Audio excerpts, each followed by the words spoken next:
Good afternoon, everyone. It's great to see you all here. Welcome to the Kleinman Center for Energy Policy, and welcome to another Energy Week event. Thank you all for coming out to so many of our events this week, and this is a particularly special one. I'm Sanya Carley. I am the Mark Allen Hughes Faculty Director of the Kleinman Center, and I'm a distinguished presidential professor here at University of Pennsylvania in the Stuart Weitzman School of Design. We're so happy that you came out today for this very important conversation, and a conversation that is incredibly timely as we witness a whiplash of federal energy policy changes. What if you're conservative and you support climate action? Do you have a spot at the table?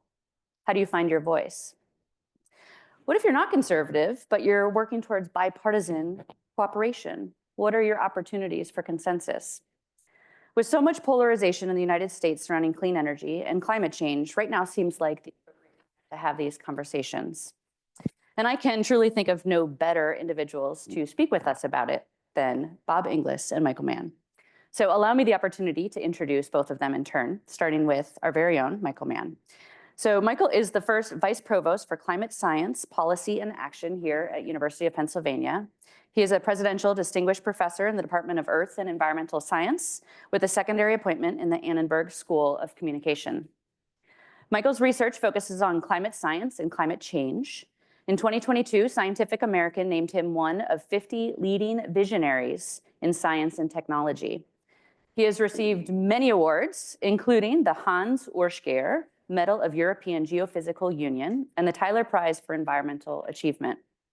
He was elected to the National Academy of Sciences and is a fellow of several prominent organizations, including the Committee for Skeptical Inquiry.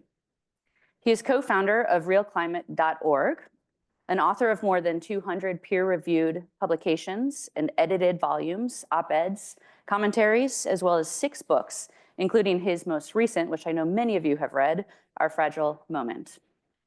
Bob Inglis, who's here to my direct right, is the Executive Director of Republic EN. Did I get that right? Yeah. Yes. Awesome. So Republic EN, you might not be able to see, of course, the spelling, but there is an EN, and I will explain what that means. But first, a little bit of history. Bob was elected to the US Congress in 1992, having never run for office before. He represented Greenville, Spartanburg, South Carolina from 1993 to 1998. Unsuccessfully challenged US Senator Fritz Hollings in 1998, and then returned to the practice of commercial real estate law in South Carolina. And then in 2004, he was reelected to Congress and served until 2010. After that, Bob shifted into promoting free enterprise action on climate change and launched the Energy and Enterprise Initiative at George Mason University. And later, he rebranded the initiative to republicen.org. For his work on climate change, Bob earned the 2015 John F. Kennedy Profile and Courage Award. He appears in the film Merchants of Doubt and in the Showtime series Years of Living Dangerously, episodes 3 and 4, which you all will watch tonight. And he's spoken at TEDx Beacon Street and TEDx Jacksonville.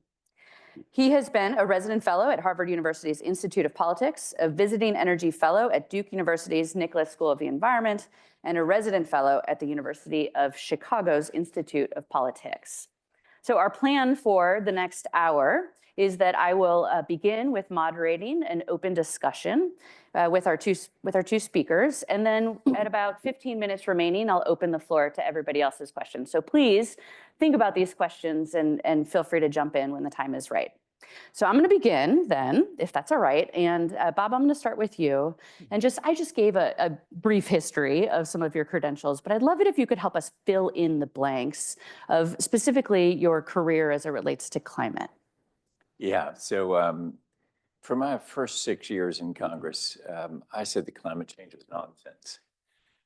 All I knew was that Al Gore was for it. And as much as I represented Greenville, Spartanburg, South Carolina, that was the end of the inquiry. Okay, pretty ignorant, but that's the way it was my first 6 years. Out of Congress 6 years, you just heard doing commercial real estate law again. And then had the opportunity to run for the same seat again before. Our son had just turned 18, so he was voting for the first time. And he came to me and he said, Dad, I'll vote for you, but you're going to clean up your act on the environment. His 4 sisters agreed, his mother agreed. Newt constituency, you know? So you got to respond to those people. Change the locks on the doors to your house, you know? So very important to respond to those people.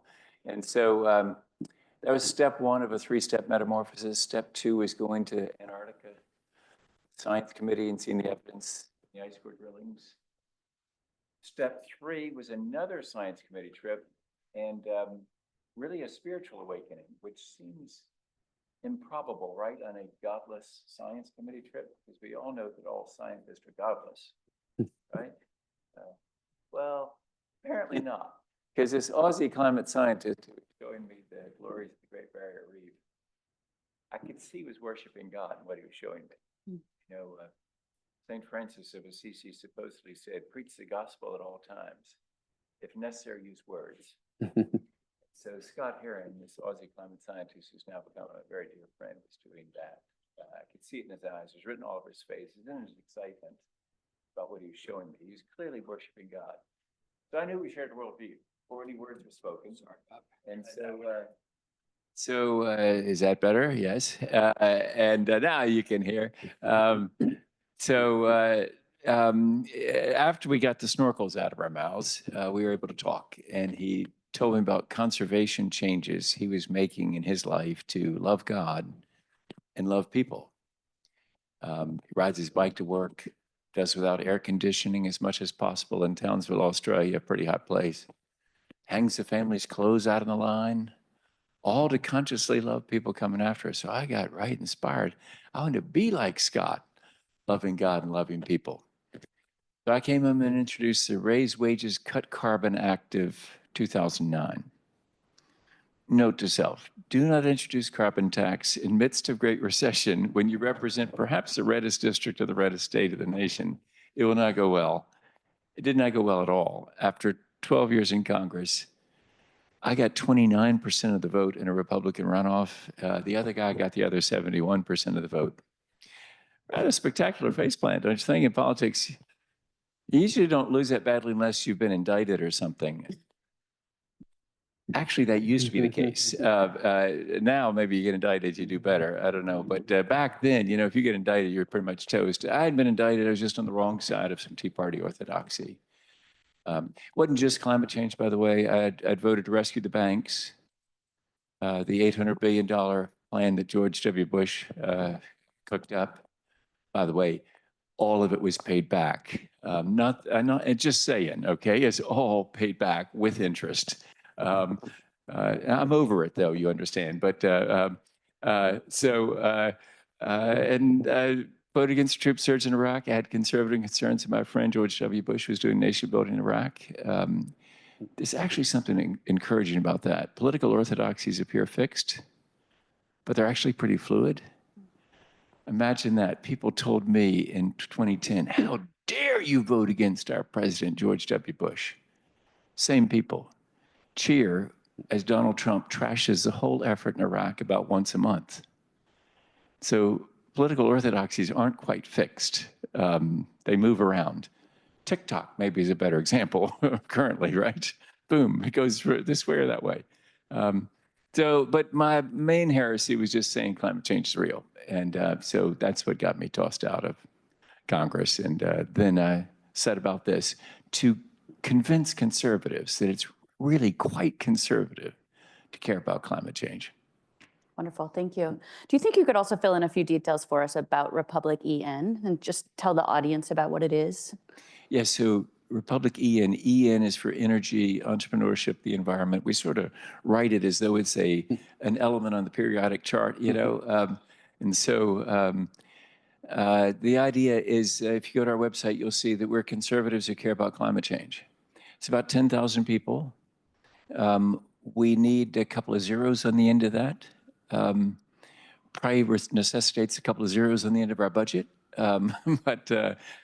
So we're out to convince conservatives to get in the conversation. And it is a different conversation right of center than it is left of center. Because left of center, we generally encounter communitarian egalitarians, according to my friend Dan Kahan at Yale. He says, you know, communitarian egalitarians, those are left of center people. Believe in community, focus on fairness, communitarian egalitarians. right of center people, Dan says, are hierarchical individualists. They believe in working through a hierarchy, chain of command, and they're for individual reward and individual effort. And so it's a very different conversation, right of center, than it is left of center. But most of the climate conversation has been conducted in the language of the left. So it's no wonder really that the right feels left out and somewhat estranged from the conversation. So you'll hear me talk a lot about Milton Friedman. And of course, if you're a conservative, you know to sort of bow at the mention of his name. If you're a populist nationalist, I don't know whether they know or care who Dr. Friedman was, right? So that's a little bit of a challenge right now in my party. But that's our story, is reaching to right of center. Thank you. So I think we all need a little bit of hope right now. So I want to ask a question about hope. What is your hope for the future at a time in which climate activism is no longer a challenge, or climate action is no longer a partisan issue? Maybe Mike, if we could start with you. Sure, yeah. I see there were a couple students of mine in the audience, and they are, that's where I derive hope from Gen Z, from young folks, seeing their passion, their just the level of engagement that they have in addressing the defining challenges of our time. It is a challenging time, of course, if you care about climate, the environment, sustainability. The levers of government are not in our favor right now, at least at the national level. There is an opportunity for meaningful progress at the local level, the municipal level, at the state level, and states working together. And there's, of course, opportunities for progress internationally. And here at Penn, in this, with this new hat that I'm wearing as the Vice Provost for Climate Science Policy and Action, we're sort of thinking about how can we lean into this moment? What can we do at Penn that draws upon our unique talents, our unique resources and areas of expertise that can help advance the cause of climate and sustainability? And one of the sort of the focal points of that effort is, in fact, bridging the partisan divide. We're not going to bring, every Trump supporter on board with an agenda to address the climate crisis. But I think that there are actually a lot of quiet conservatives who think a lot like Bob does, who have conservative politics, but are conservative in the true sense of the word, right? In the sense that Abraham Lincoln was a conservative, that want to conserve, the planet, right? What more important way can we be conservative than in conserving this planetary home? Just a brief aside, I also want to mention that in my own history, I've had some interesting experiences with Republican politicians, and some of them have been interesting in a not so good way, but some of them have been extremely gratifying. When we published the hockey stick curve, my co-authors and I, more than 25 years ago or so, and it became this sort of icon in the climate change debate, I found myself under attack primarily by conservatives, by Republicans who are opposed to regulation, who are opposed to climate action, and found myself in the hot seat with Republican Congressman Joe Barton of Texas, and later on Ken Cuccinelli of Virginia, politicians who wanted to discredit this work, who wanted to discredit me personally, to sort of send a message to climate scientists that we're going to come after you if you speak out. And Bob knows what that's like in his own way. But two of the biggest heroes to emerge when that happened weren't actually Democratic politicians. They were Republicans. John McCain, who stood up to some of his fellow Republicans and called out Joe Barton, Republican Congressman Joe Barton, in some of the harshest terms, violating that principle, Ronald Reagan, thou shalt not speak ill of a fellow Republican. John McCain was called out Joe Barton for engaging in modern day McCarthyism and his attacks on me and my co-authors. and Sherwood Boehlert, who became a good friend of mine, Republican congressman from upstate New York, who, again, was conservative in the true sense of the word. Again, coming from sort of a district that's home to the Adirondacks, he cared about the environment, he cared about clean water, clean air, and fought for those things while, being true to a conservative ideology. And that's what we need more. So why am I hopeful? Let me come back to that. I'm hopeful in large part because of the young folks who are involved here, some of my students here I see in the audience, and the fact that we're having these sorts of conversations right here at Penn. Interesting. Yeah, Joe Barton, I got some polling data. It's interesting. When we were both in Congress, I went to Joe with some Christian Coalition, interestingly enough, polling data showing that people cared about climate change, particularly young people. Mark you, this is a Christian Coalition polling data. And so we went and talked to Joe about it. Joe, who is possessed of a fair degree of certainty, said he didn't care whether the polling data, that he knew as a civil engineer that it wasn't true. And this is a guy who hadn't practiced civil engineering in quite a while. I was really sort of impressed by the sense of security he had, in himself, that he could declare these things. Interesting. But what's my hope? That we can correct ourselves. And that's the beauty of a free society, is self-correction. And so this morning, I had this wonderful opportunity to tour Independence Hall with a guy that we didn't overlap. The 6 years I was out, Joe Huffle was representing part of Pennsylvania in the U.S. House. Joe and I met recently at a Congress to Campus program for former members of Congress at Coastal Carolina University. So he just took me on a tour. He's a lawyer. He's a recovering lawyer like me. I'm a recovering politician and a recovering lawyer. And so he pointed out that we were over there in the room where the Alien and Sedition Acts were passed, and that John Adams signed them. And I'm a huge fan of John Adams, but it was a big mistake.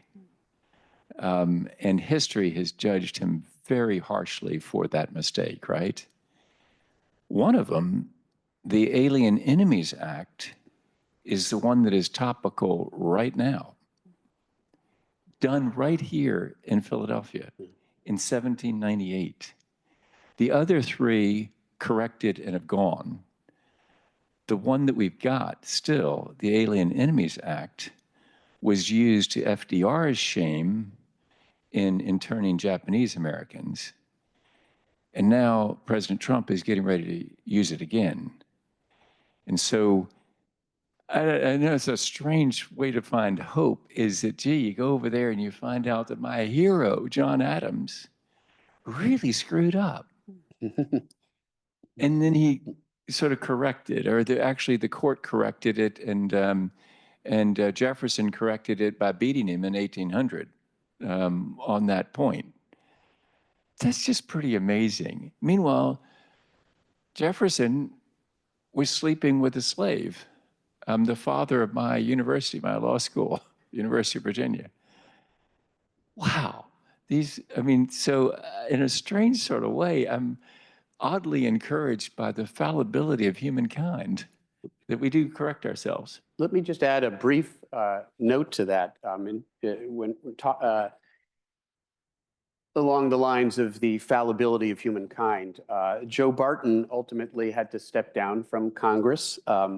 And if you want to find out, you could do a Google search, but don't do a Google image search. You don't want to see the images. Or turn off put on your adult filter if you do an image search on Joe Barton, if you want to find out why this particular congressman ultimately stepped down. Yes. No, Who's intrigued? Don't take selfies of oneself. Yeah, that's the issue. That's the thing. Well, I will change the subject. Yeah, good. It's awkward. Good. So I think you both have been around long enough, and that is in no way a commentary on age, but to see the Republican Party kind of change its messaging when it comes to climate, from maybe from skepticism to cautious acceptance to most recently adamant denial. So two-part question here along this trajectory and thinking about the history. What do you see as the kind of primary drivers of this evolving narrative? And have I appropriately captured this history, or are we someplace else right now in this kind of trajectory or this history? Yeah, I think we're better than we were when I was getting tossed out in 2010. When I was at 2010, there's aggressive disbelief about climate change. It's basically, I don't believe in climate change and you shouldn't either. Very aggressive disbelief. Now it's not that way anymore. I mean, it's, yeah, you still find it in some pockets. But, you know, experience is an effective but often very harsh teacher. And we are being taught harshly about climate change. I mean, you know, for example, Fort Pulaski, Georgia has 7 inches of sea level rise since 2010. We're talking Fort Pulaski is, you know, I mean, water's coming up. People, as my friend Catherine Hay likes to say, people have stopped arguing with thermometers. I mean, it's an argument you can't win. And so now the mental block is more this: how we get the world in on this thing.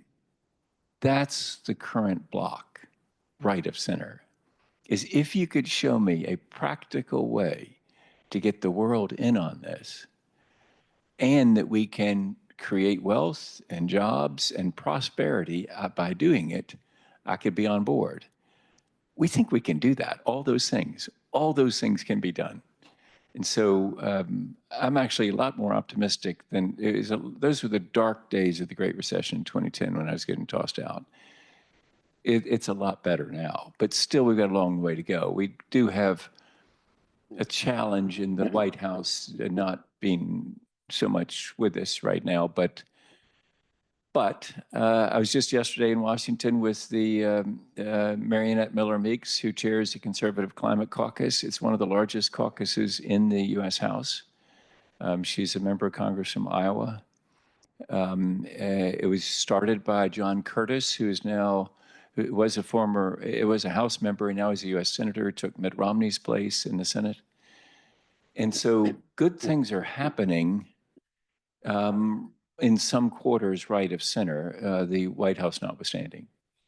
Yeah, I concur entirely. A few years ago, I wrote a book, The New Climate War, which was sort of about the evolving nature of the assault on climate action. And the thesis of the book, and I think it's proven, true, is that we've seen sort of an ebbing of climate denialism for precisely the reason that Bob just said. You can't argue against things that people see with their own 2 eyes. I mean, increasingly you can in the world of deep fakes and AI, but still largely true. You can't argue with something that people can see with their own 2 eyes, that they're feeling, that they know people, that they have neighbors, they have friends, they have relatives who have lost homes in wildfires or floods.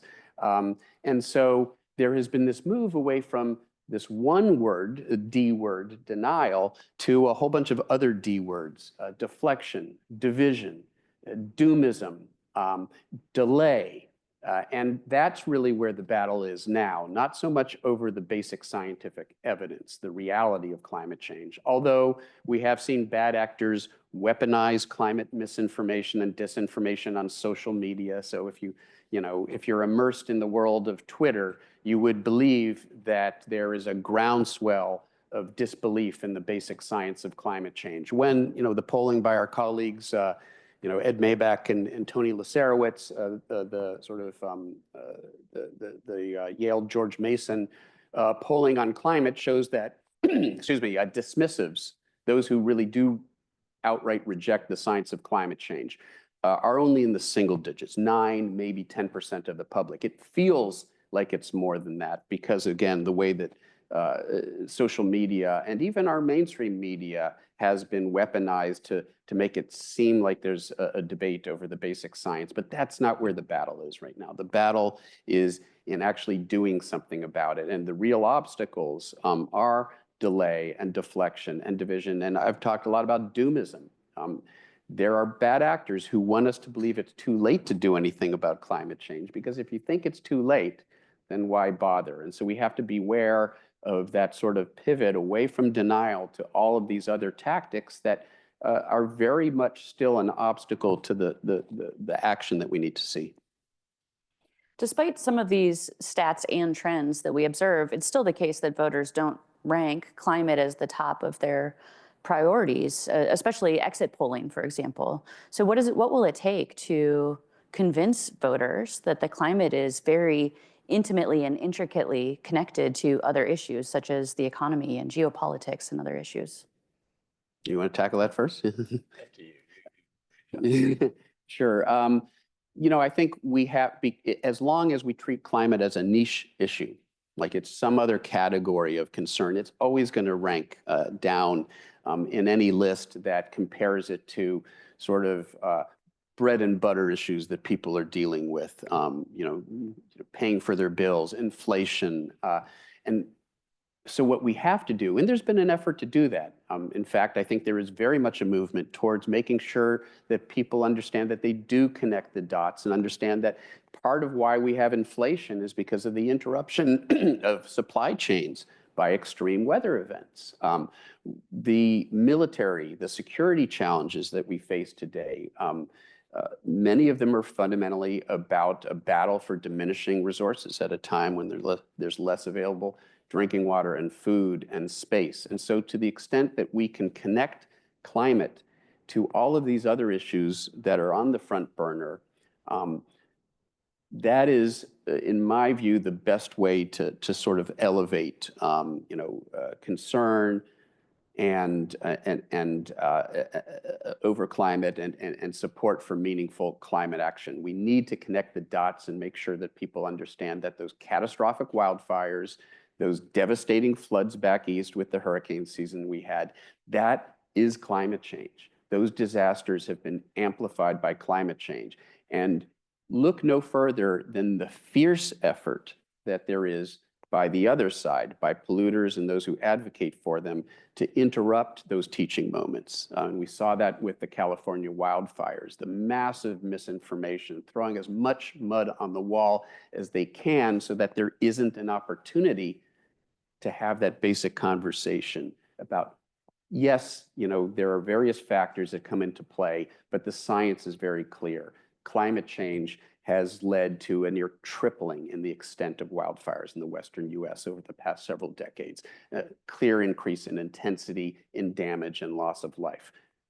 People need to understand that. Yeah, and what I would add to that is we need to understand that as long as we can keep it out of the realm of death and taxes, because this doomism really is a problem. And it's part of the reason that it's so culturally marked with left of center language. Is you think about it, if it's all left of center language, it really does sound to right of center folks like we're all going to die next Tuesday. Well, if we're all Get to Wednesday at least. Okay, Wednesday. If we got just until next Wednesday, well, eat, drink, and be merry, right? I mean, because there's nothing we can do about it. So here's what I would just implore you, if you were left of center. Please don't see climate change as too good of a crisis to waste. I think there are a lot of people left of center who think it's too good of a crisis to waste. I think there's a political figure who actually used a phrase like that, whose brother is actually a faculty member here. Oh, really? Yes. Okay. So yeah, it's like, you don't want to see too many people on the left, I think, have decided, hey, let's just put some more things on the wagon. We got this climate change wagon. Let's just put a whole bunch of other stuff on it.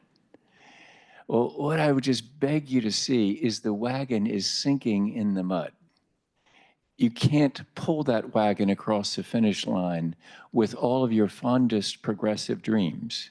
You really can't. We got to take all that stuff off the wagon. If you're really concerned about climate, let's get this done, get it across the finish line. And the way to get it across the finish line is to talk about opportunities in fixing it. I had 5 trips to Iraq and 4 trips to Afghanistan, and I admit to wanting to say to the Middle East, see if you can drink that stuff.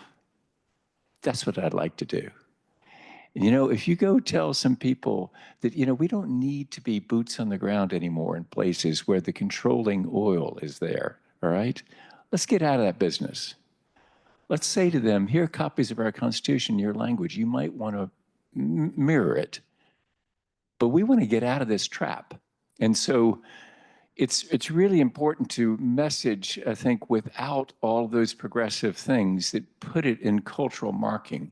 Take those things off the wagon and say, all we're trying to do is get solution on climate. And I should have mentioned, I got to take this opportunity to put in a plug for what we think is a solution. 3 ways to fix climate change. 1, you can regulate emissions. Can't regulate Chinese emissions, so therefore, if you regulate here and they don't regulate there, and manufacturers pick up and move from here to there, you just went downhill on solving climate change. You have cleaned up local air, that's good, but you have just gone downhill on solving climate change. Second way, clean energy incentives. If I were still in Congress, I'd be voting for some of those things. Why not? Problem, those are mostly tax incentives, only apply to American tax-paying entities. You haven't affected the economics of any foreign firm. Chinese, Cambodian, Vietnamese, their economics aren't affected. So you end up possibly in the same spot as number 1. The answer, we believe, that is rock solid conservative is tax it, tax emissions. And the proof of that is on our website. Milton Friedman on the Phil Donahue show. Let me explain who Phil Donahue was. There are people too young to remember. He was basically a white guy doing an Oprah Winfrey show. He used to have Dr. Friedman on, and they debate. What do you do about pollution then, Dr. Friedman, if you don't want to regulate it? Friedman says, you tax it. You tax pollution. And then he goes on to explain, you can't let 2 people affect a 3rd person. The government has to step in and stop those 2 people from dumping on a 3rd person. There's a moral case for that, but he was making the economic case that that's a distortion in the free enterprise system. You got to fix that distortion by internalizing the negative externalities. I say that because I'm in a room full of probably people who've had Econ 101. Everywhere else I say, because my ad guy laughs when I say that. He says, I don't even know what you're talking about, to try to tell me, Bob, don't say that. We just talked about that in class today. Really? There you go. Tragedy of the commons. There you go. So that's all we talk about at republican.org. And we think that it can be done through a carbon tax that's paired with a reduction in payroll taxes to address the regressivity problem.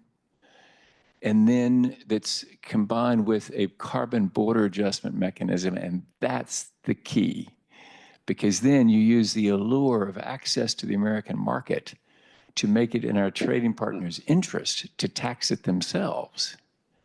And then you get the whole world seeing the true cost of burning of fossil fuels, because it's built into the price of everything. Now, if you're a progressive, and what I just described he just described as rock solid conservatism, but it sounds familiar to me if you're a progressive. Well, might be. It's because Al Gore has been for that for about 30 years. I asked him several years ago, is it all right he said, hold up, Bob, if you're talking a low, I said, no, sir, I'm talking a substantial carbon tax. It's steadily rising, paired with a reduction in payroll taxes, so there's no growth of government, and then applied at the borders in a carbon border adjustment mechanism. He said, yeah, fine then. You can tell people what you're for at republican.org is the same thing I've been for about 30 years. So we have this hope that we could actually bring the country together and lead the world to solutions. But here is a challenge. Al Gore is probably now milquetoast to some on the left. He's way centrist. So all those people that are loading that wagon up, they think Al's like, oh, so very 2000 or something. And so you got to think about whether, and that's the real challenge right now in American politics. We got people that have energy and enthusiasm way left and energy and enthusiasm way right. Those are the people who show up to primaries and choose candidates. That's our challenge. And so somehow we've got to reassert a reasonable sort of range where we say to the way lefties and the way righties, listen, love your passion. We're not doing all you're talking about. And so I hope that, you know, somebody like Al Gore is representative of what can happen going forward.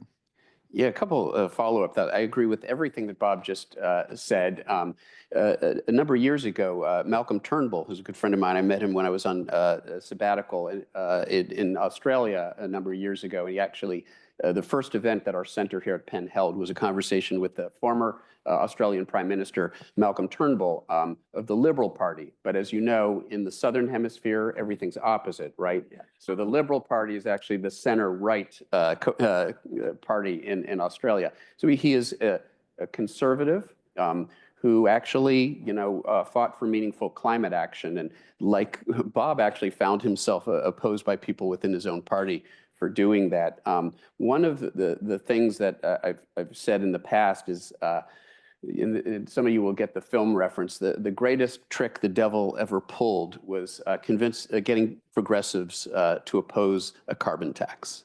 And I think there actually have been there's been quite a bit of effort by polluters and bad actors to actually turn progressives against some of these basic instruments, and that's the great irony. And you're, you know, as you say, to the point where it's now anathema to many environmental conservatives to talk about carbon pricing, to talk about a carbon tax or other carbon pricing mechanisms, and that's really unfortunate because, in my view, you have to work within the system that exists today to solve a problem that has such a sort of a short fuse, right? We've got to reduce carbon emissions dramatically within the next decade. We're not going to change, you know, the entire world socioeconomics and politics in 10 years. We've got to work within the system that exists, and we have to figure out what sort of market incentives can be used to solve this problem, as Bob is saying. I really appreciated those responses. And maybe if I could pull the thread a little bit more, I'm curious on your thoughts of over the past 20 plus years, whether those that have been advocates for climate action have had any particularly strong missteps. And how it connects to the last question is, for those of you in the audience that are my students, last semester, we read an op-ed piece about economists and the missteps that economists have had when it comes to climate. And their vehemence, they're fighting for a carbon tax might have been part of a misstep, and I'm just curious as to whether you see that as a misstep, and whether there are others that have transpired. Well, I think one thing that I wish might have happened differently is if Al Gore could have chosen a Republican to be his alter ego. That might have helped us. If I don't know who it might have been. You, if he approached you. Well, no, I wasn't on board yet, so it couldn't have been me. But maybe John McCain or somebody. He could have chosen John McCain. Or Lindsey Graham even back then, maybe. Yeah. So if he had somebody that was the Noah's Ark rule, you know, that a lot of people use in Congress now, really pretty effective. That in order to join the caucus, you got to bring, if you're a Republican, you got to bring a Democrat with you. That's really, I think that leads to good government. And so that would have been a helpful thing. As to whether I think we got to explain a carbon tax. It's really hard to explain because, you know, particularly we go around talking about a carbon tax. Oh, wait a minute, you're conservative, you're talking a new tax. Yeah, but it's paired with a reduction in other taxes. Because you see, a carbon tax by itself is regressive. It hurts poor people. Put on a $30 per ton price on carbon dioxide at the pipeline, at the mine, upstream application, right? And administrative efficiency in that. You get 30-cent increase in the price of gasoline here in Philadelphia or in Greenville, Spartanburg, South Carolina. You get an $11 increase in the average family's electricity bill. Okay, that's a problem for poor people. But if you pair it with a reduction in the payroll tax, the Congressional Budget Office says the bottom 70% of Americans do better because you're giving them a full paycheck, a fuller paycheck, and they can do things to avoid the carbon tax. They can turn down the thermostat, put plastic on the windows in the winter, drive less. They can do some things to avoid the carbon tax. And so it's really, you know, and just to, there's got to be some way to illustrate this very, very clearly. And what we find is if you give me 10 minutes, I can usually do it on talk radio or with a conservative group and get head nods that, oh yeah, that makes sense. That's practical. It fits with a profit motive. It fits with hierarchical individualistic thinking. And so the example I always like to give is there's somebody working at McDonald's near here right now. It's her second or third job. She is paying 12.4% payroll taxes at that job right now. 6.2 that she sees on her paycheck in the FICA box, 6.2 that McDonald's is paying. 12.4 is what she's being taxed. Reduce that tax, put on the carbon tax. Now she's going tonight to Walmart because she's got a bridal shower she's going to tomorrow. She's supposed to bring the plates. So she goes to Walmart tonight and she's choosing between the paper and the plastic plates. Well, the paper is a little bit cheaper, but go back after the carbon tax. Paper plates going up in price a little bit because, you know, chainsaw gas and natural gas at the paper mill. But the plastic, wow, is it going up? I mean, it's all petroleum, all natural gas all the time. And so she's got the bigger paycheck in her pocketbook. And she's choosing between the paper and the plastic. Well, at republican.org, we're for freedom. If she just loves plastic, you know, the feature that when you tip a plastic plate, the food goes splat on the floor, you know, if she just likes that, go ahead and buy the plastic. But if she's cheap like me, she's probably going to choose the paper. In that point, every shelf in Walmart has the same thing going on. The greener, cleaner now appears cheaper relative to the dirty made accountable. All we've done is adding a tipping fee to dumping into the trash dump of the sky. We've fixed the economics. And that should be the strong suit for right of center people to be able to make that case, because they should be the people that understand the economics of that. And by the way, Al Gore understands it too, because the guy is making jack at Apple, you know? I mean, he's doing quite well. He seems to understand the free enterprise system. And so a lot better than me, I would say. But so we think it's a saleable proposition if you have credible messengers who go to them and sit with them and help them to understand that, hey, this is us. This is our strong suit. Come on.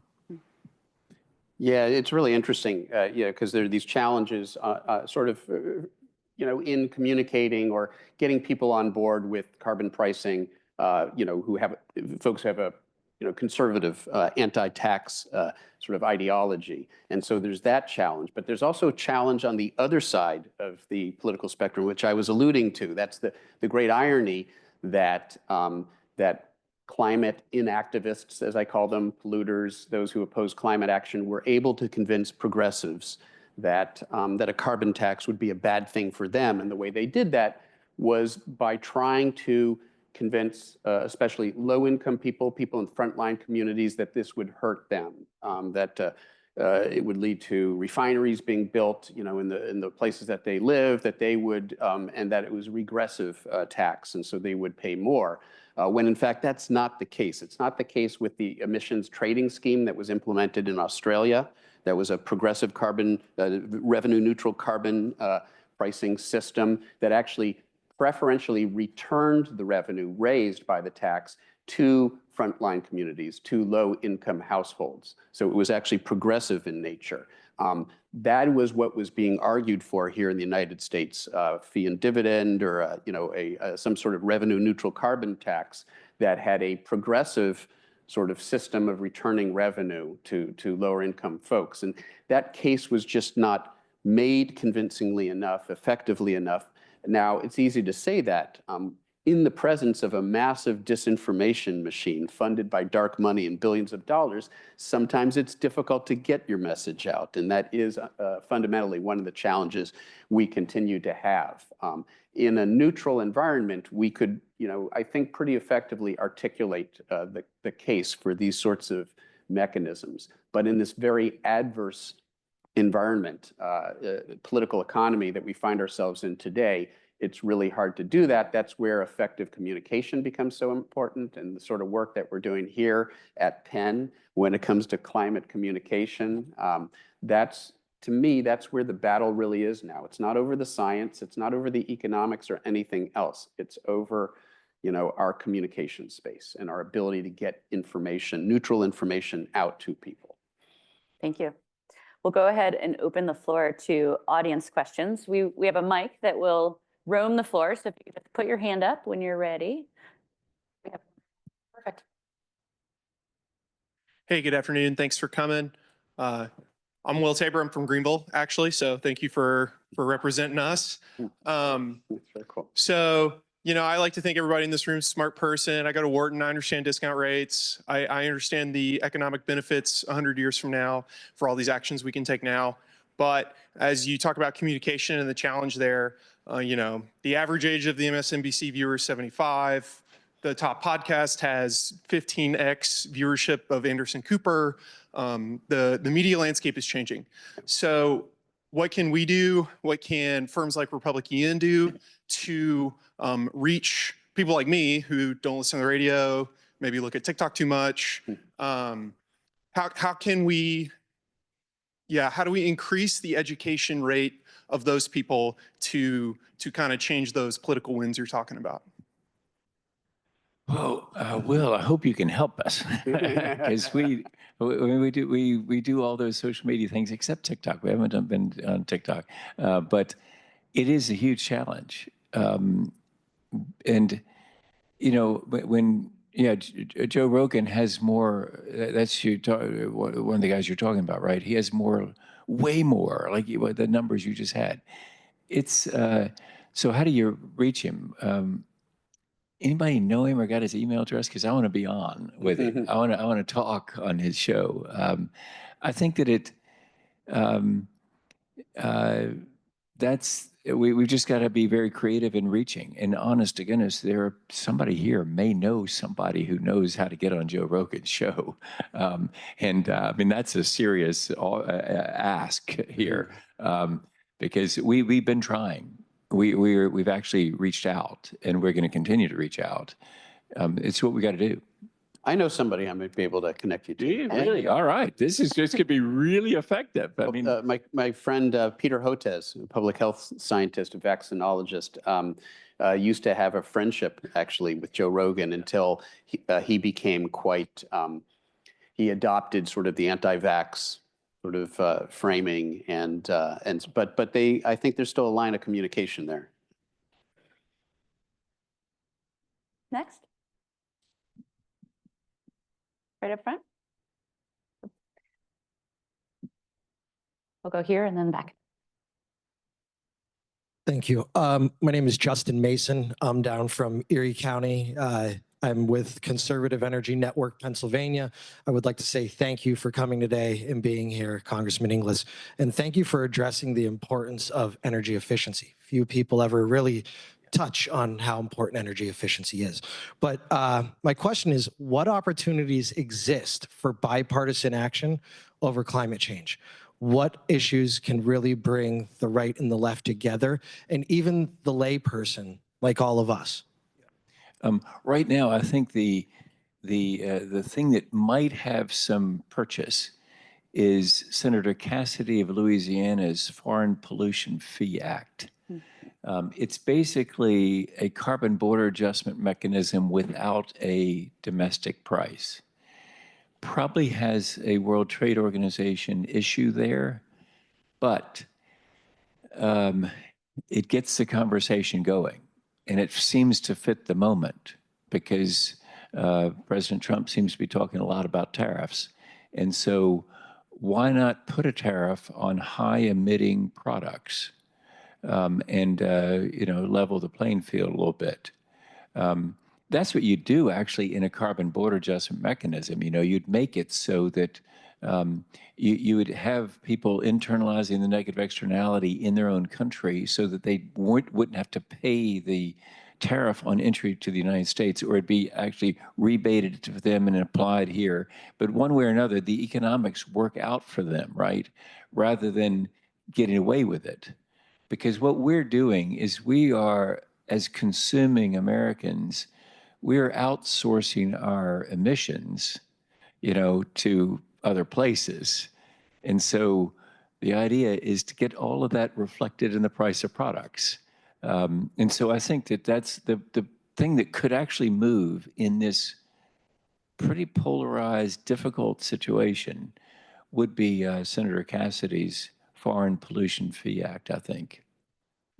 Yeah, I mean, I agree completely. One other thing that you might think about adding to the mix is sort of just framing this in terms of international competitiveness, right? I mean, the idea that China now is going to dominate the sort of, the solar energy,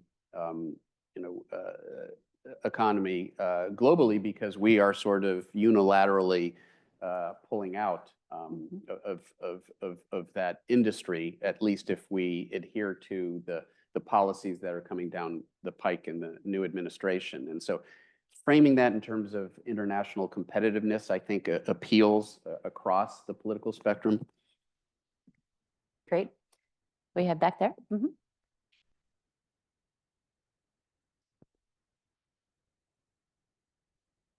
Hi, thank you for coming. Urshawami Tanya, Olamide Khotun, a second-year MBA student. This is just a continuation of bridging that partisan like different perspectives in terms of how we move forward. I believe, this is my theory, and I would love to hear your thought, that in order for us to bring both parties, we actually need technical data. As a former engineer, essentially my essay to get into Wharton was the fact of we are very aspirational in terms of addressing climate change because we want to reach certain net zero goals. However, a place like California tried to electrify everything and they kept having brownouts, right? Speaking from an engineering perspective, I understand what that means technically. It just means your grid is not well protected. You don't have enough supply to meet your demand. So for me, I believe in order for us to be able to move forward is actually bringing in your engineering professionals, right? Whether from your electrical to your chemical, bringing them to the table and actually having them talk about the root cause analysis of these issues and how we move forward. I appreciate the finance and policy people. It's why I'm here. I came here. But to me, it's a lot of theory with no actual substantial evidence in order for us to move forward. So what can you say we can do better in the US to be able to be at the forefront of going net zero or meeting these carbon reduction goals in terms of bringing our professionals and to be able to present substantial data that will back up our goals? What I say is we need you on the Joe Rogan show saying that, because what would happen is then people might hear that, wow, we've got practical people that are dealing with this. That's the challenge. Is you're right on it. It's got to be that I'm maniacally focused on reaching right of center people, okay? But what they really need to hear is practical people, engineers who tell them, I got your challenge. The challenge is reliability. And that's what they want to hear about, because they're really worried about that brownout stuff. And they're really worried about the affordable stuff. Those are the things they focus on. And so you're marrying engineering with the Wharton, finance and business.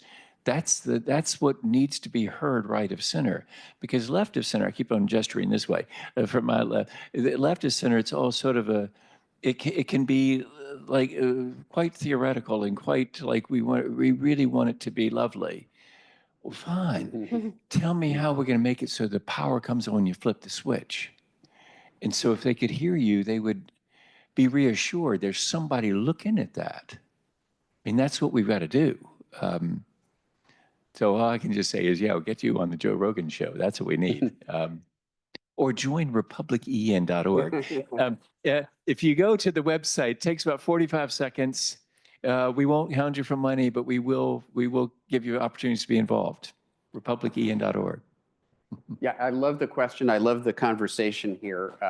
And I'm going to gratuitously exploit it to talk about, one of the other themes that I think, we will really be pushing here at Penn in the years to come when it comes to our agenda on climate and sustainability. And I call it the promise and peril of AI.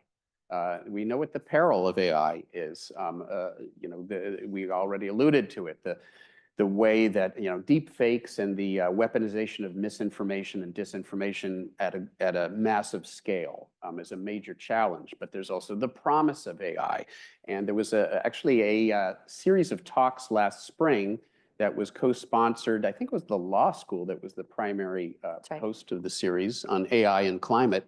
But I know Kleinman was involved. Weitzman was involved. The engineering was part of it, and Wharton was part of it. And one of the challenges here, I think, is to figure out how we can take advantage of this sort of new technology, AI, for example, to design smart grid technology that we might not be able to come up with ourselves. But you turn AI loose on a problem like that, it may come up with some really innovative solutions. They're actually doing the same thing right now with fusion energy, finding new possible methods of inertial confinement that human beings might not be able to find, but you turn AI loose on it, and it might come up with something interesting. So I think there's some inventive approaches that we can use that involve AI to optimize our energy systems. And that's something that involves, I can see just about every school across campus having an interest in being involved in that in one way or another. That's great. I will call on you only if your question could be asked in 20 seconds and responded in 1 minute.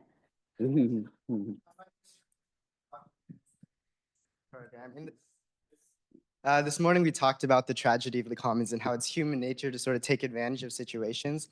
And when you put sort of tariffs on foreign goods, you put the carbon tax on the US manufacturing, how do you prevent, like in your example, you talked about the low price of the paper plates and the more expensive plastic plates. How do you prevent like the sort of paper manufacturers driving up the price of those plates and causing sort of the price spirals and taking advantage of the difference in the prices of the plates and like the market demand and the supply that sort of changes? How do you prevent, or how would you respond to that sort of spiraling effect that could occur? Well, I think that at that point, the plastic people decide that they can make paper plates too, and that they will get in that business and switch into it, right? And then you have the competition, the free enterprise system driving that price down.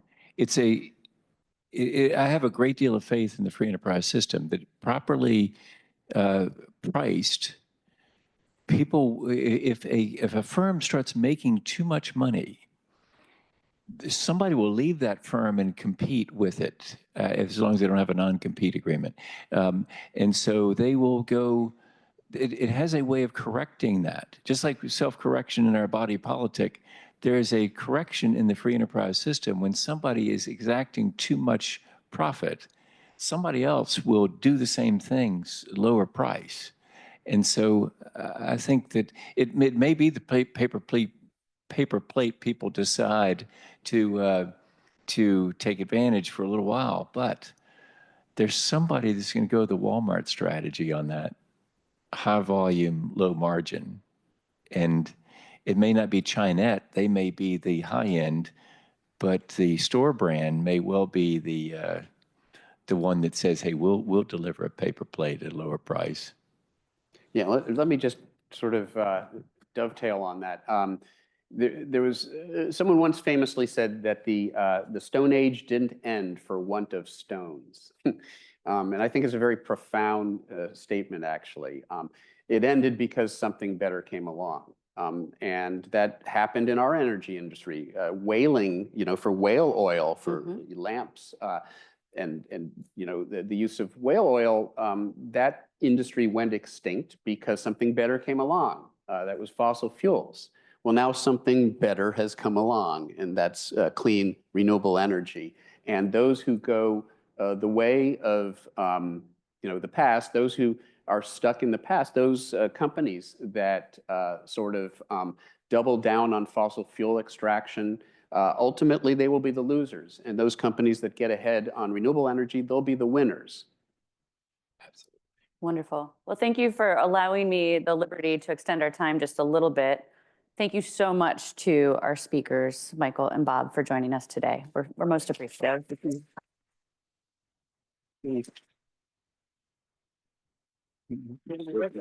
Thank you. Just a few announcements really quickly, if you don't mind. Thank you all for coming. There are box lunches that you can grab on your way out. There is a recording of this event that will be posted on our website within the next week or so. And also, you will note that we're approaching the end of Energy Week a day earlier than we thought. Go Birds.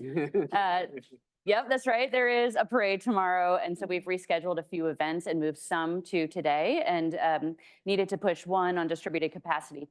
So keep an eye out for that. If you'll need to register again. 2 more events today before you leave our building. You can stop by the Common Press and print your own Energy Week themed Valentine's Day cards. Very cool. And then at 4, Greg Beckham from the National Renewable Energy Laboratory will provide a lecture on improved technologies for recycling plastics, because you will never have plastics and plates again in the same way. So thank you all so much for coming out today.